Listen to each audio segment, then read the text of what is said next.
So the Indianapolis Colts have themselves in the same exact situation as they have been for the past 4 or 5 years straight. So we all know the story. I'm not going to spend too much time of it. Ever since Andrew Luck retired, the Colts haven't had anyone. We've been trying to band-aid with some older guys, some questionable guys, and it just has not worked out. You need to go and you need to draft someone young coming in for the first year. As a rookie, you need to develop your own guy because, the same narrative is getting dry. Everyone's getting tired of, oh, can the veteran do it? Oh, can this guy do it? No, you need to go and you need to find a young guy, find a coach who can groom him, who can make him to a good quarterback, develop him, and we ultimately need a guy that can just lead this franchise to some type of stability and playoff success, which the Colts haven't had quite some time, ever since Andrew Luck was really before his shoulder issue, because, yeah, you won a playoff game there, but we weren't consistently making the playoffs at that point. We were 800, we were below 800, we were 4-12. A lot of crazy bullcrap, and, it's about time that it's going to end. And if you look at some of the young quarterbacks here today that we're going to talk about in the draft, you have the top three guys are quite obvious. You have CJ Stroud, Will Levis, and you have Bryce Young. Not in any specific order. I'm not doing that yet. So, the first guy we're going to look at here is the number one guy on a lot of people's boards. In my opinion, is the number one quarterback coming into this draft. That is Bryce Young. Bryce Young is phenomenal. He has amazing tools, amazing mindset. He has the physical abilities and the mental abilities. His arm isn't crazy, but he has a good touch on the ball, great accuracy, good footwork, good mechanics. You love Bryce Young. The knock on Bryce Young for me is I don't like a quarterback that is as small as he is. He's 5'10", and he weighs less than Kyler Murray as well. So can he hold up in the NFL when he has his 200, 250, and 300-pound guys just barreling on him? Could his body hold up? That's my biggest concern. And, with him being small, yeah, he doesn't run around like crazy, and he doesn't take huge hits. But at the end of the day, it just takes one good hit from a big defensive end, a big, strong, beefy guy just to put him out and to have an issue with, and start having injury issues. Kyler Murray's having injury issues. Lamar Jackson has had injury issues. A lot of these mobile quarterbacks, he's not as run heavy as they are, but Bryce Young has enough wheels to get out of the pocket and get out of pressure when he needs to. So the thing is, how would the Colts get Bryce Young? They're going to have to trade out because I fully believe that Houston wants him at 2. Now, the Colts would have to trade up to 1 for him. Unless there's some crazy scenario where the Texans like CJ Stroud more, which, the league is split on CJ Stroud, 50-50. So if they take Stroud, then you have teams really, really trying to outbid the Colts and just jump ahead of them to the Cardinals. Because that's another spot where teams want to jump ahead. They like a guy like, say Bryce Young does go, or, let's say CJ Stroud or Bryce Young goes to Houston. Say the Colts don't trade up, Bears draft one of those edge rushers, right? Let's just say Bryce Young. You have CJ Stroud and you have Will Levis sitting there at 3. You can't tell me that another team is not going to trade up, like the Falcons, the Raiders, the Panthers are right there. One of those 3 teams are going to be bidding for that spot. They want a quarterback. They need a quarterback. They're desperate. The Panthers are desperate. Panthers and Colts are probably the 2 most desperate teams for a quarterback this offseason. Colts probably the most desperate because we're tired of this same old crap, veteran, all that jazz. So the Colts are going to have to move up. If they want Levis or Stroud, which, I'm more of a Stroud guy than Levis.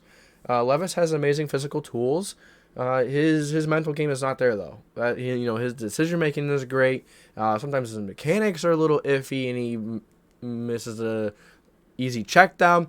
It's little stuff with Will Levis, especially on the mental side of the game, that kind of pushes you away. His physical tools are insane. They're phenomenal. Very good. Not generational, but they're just very, very good. Like maybe like right below elite. Accuracy can be iffy sometimes, so maybe not elite. Maybe not right below.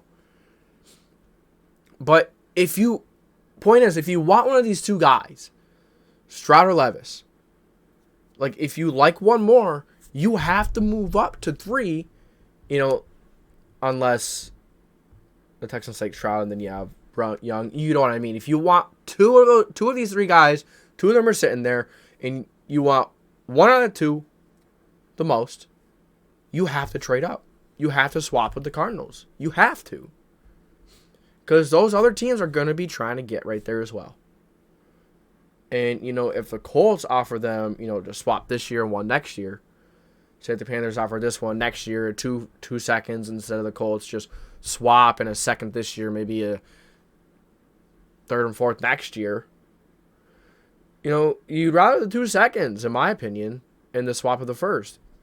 And maybe the 1st next year, it depends. Swapping the draft is wild nowadays. But the point is, you have to trade up for one of these 2. Whoever 2 are there at 3, if the Cardinals are, you're probably going to have to trade up. So, we didn't talk about Stroud, though. We talked about Levis. We talked about Young a little bit. I gave you my general thoughts and overview of both. CJ Stroud now. His tools are amazing. His arm strength isn't great. It's very good. It absolutely is NFL caliber, but it's not way above average. It's not elite.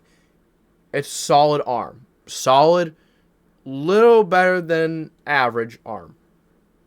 Maybe a little under above average. It's kind of difficult to, at the same time. I don't know, man. I don't think Levis has that crazy of an arm. His accuracy is pinpoint. Very good mechanics. Mentally, he's got the mental side of the game down a little bit. Anticipation is good. Very good scheme guy, in my opinion. My issue with Stroud is he's not good at throwing under pressure. And he is not good. I just completely blanked. He's not good at creating. And a lot of the best quarterbacks that get you far in the playoffs, that get you to the Super Bowl, that win you championships, those quarterbacks create. And when things break down, the pocket breaks down, they find something to happen. CJ Stroud just doesn't have them. It just doesn't have that, man. I haven't seen it from him. So that's kind of my knock on CJ Stroud. And as I said, the league is split on him. So those are the top 3 guys. Really the most obvious guys. One of those 3, the Colts are 75 to 80% getting, okay? They're going to draft one of those 3. Now, say Bryce Young goes at 2. Let's say someone jumps ahead of the Colts. They outbid the Colts. They draft CJ Stroud or Will Levis. If the Colts are one of those teams that don't like CJ Stroud, if the Colts aren't high on Levis, and that decision-making drives them away. Do they draft a non-quarterback prospect, or do they trade down a little bit with someone? I would trade down. You ask me. Reason being is, it really depends on how the board falls. It really does. If you go a little far back, it's all going to depend. But if you really trade back into like mid-first, maybe later of the first, I say you take a shot on Anthony Richardson. Now, my thing is, I was a little opposite on this draft this season. So if you heard me talk about it, I'm going to say the opposite of what I have believed for a little while. The more I'm studying the game, the more I'm kind of realizing different things. So Anthony Richardson doesn't have a lot of playing time under his belt. And that generally makes a transition from college to NFL a lot more difficult and a lot more iffy, a lot more risky. It's the guys that have been in college longer, have more experience. Usually they translate pretty well. And, Hendon Hooker, as you see on the other side of the screen here, been in college for a while. He's older. As Levis is going to be older as well. CJ Stroud is getting a little older.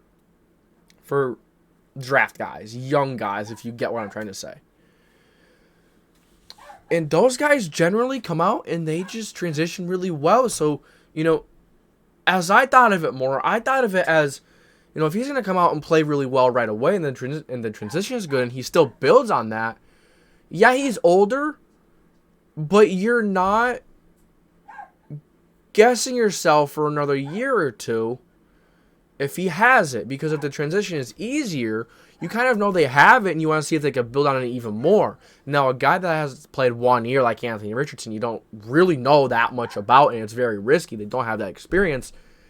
They have a lot of growing pains they're going to go through.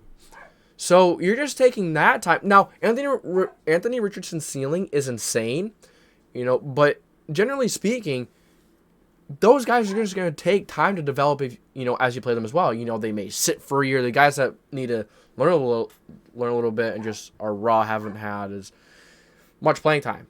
They need to sit for a little bit. They may need a year or two to adjust. You know what I'm saying? Even when you come in and you play for a few years in college, it's still going to take time. But I feel like it's much more of a longer process, and patience is wearing thin in the NFL. So you may not ever reach that full potential of a quarterback like that. Hendon Hooker, you might. I think there's a higher chance. Now, usually when, a lot of quarterbacks are drafted earlier as well, they're going to crappy teams. They don't have anything built around them, and it doesn't help them regardless.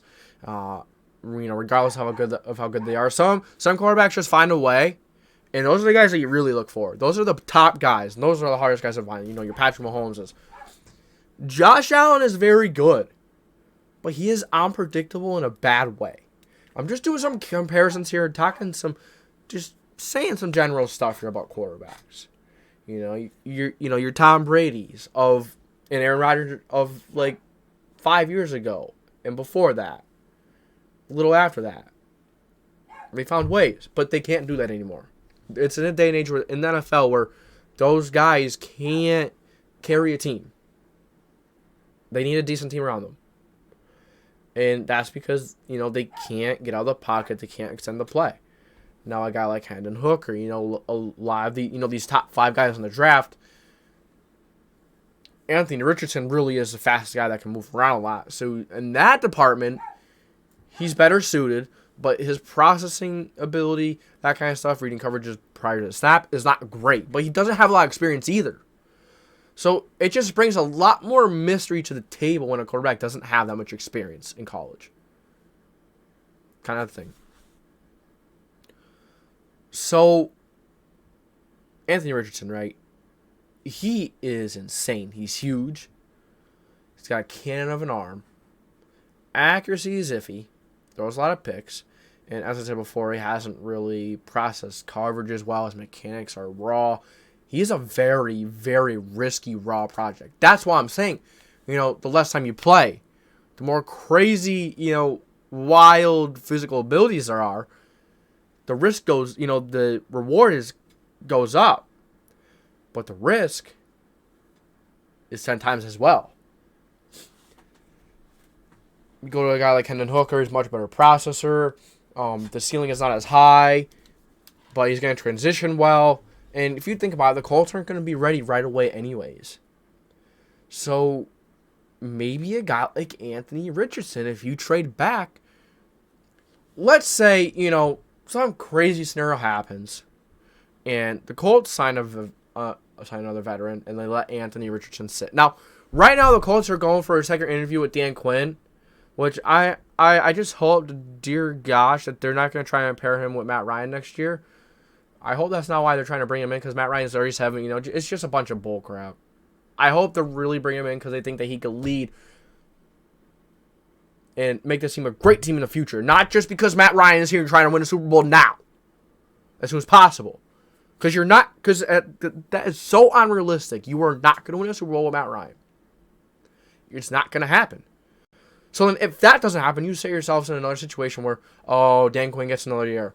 Dan Quinn gets this year. We fire the coach. Is it really still Chris Ballard's fault now since the coach was horrible and you brought him in for... It's just a bunch of stuff that doesn't need to happen. They're going at it as a mindset of, let's bring him in. He can definitely lead us in the future, not just with Matt Ryan. Hiring Dan Quinn, you can't have Matt Ryan in mind at all. At all. So, that's all I really got for you guys, man. I can't really pick one right now. I can't. I have to continue to analyze the situation, maybe if we trade up or trade back. there's a lot more time. So a lot more would become more clear, especially when there's no Senior Bowl yet, no pro days, combine, all that kind of stuff. You really don't know much still. You know more than enough to get a general idea, but you don't know enough to get a good idea, if you know what I mean. So these are the prospects. These are the options for the top 5 options for the goal. Tanner McKee is there too. I didn't talk about him. He has phenomenal mechanics. Accuracy can be iffy sometimes. Mechanics, as I just said, I don't know why I said that again. From Stanford, so he's really smart. We'll go over him another time. But that's all I got for you guys today. So I want you guys to let me know the guy that you think would be the best for the Colts. Thank you for tuning in today. If you enjoyed, make sure you like, subscribe, put that post notification bell on so you don't miss any future videos. This is the place for you, man. You like Colts content, NFL content, you will not be disappointed. You will love this place.